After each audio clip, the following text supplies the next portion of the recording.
Okay, this is a video on how to fix the Hornby Scalexctric cars from the 1990s. These were made in 1990. They were very inexpensive cars, but they had a flaw in them, and that's the axle was too small, or it would slip a lot, okay, and spin in the with the rim on it. See how it just kind of spins?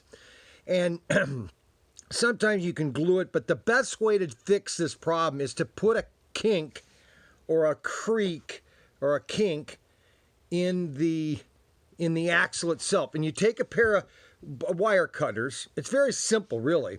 And you're wanting to put a notch in the axle, just where you're going to put the tire in, okay?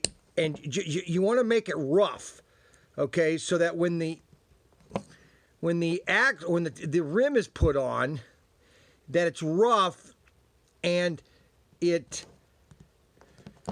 see, like right there, I just put a notch in the axle, and now when you put the tire on, it's going to go on hard, and it's not going to move. See, it's not moving now, okay? And there, see, now your axle, and you can put a harder notch in it so that when it really goes in, that you're creating a rough spot for the axle, for the rim to go on to.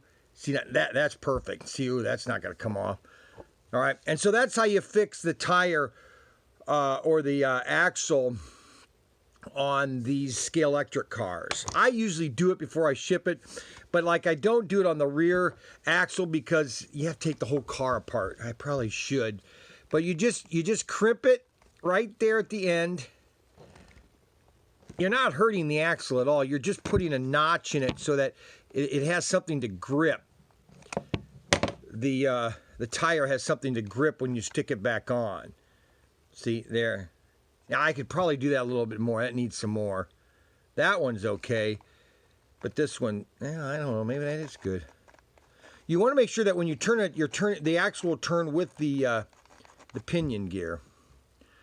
Okay, so that's how you fix a Scalexctric car. Okay.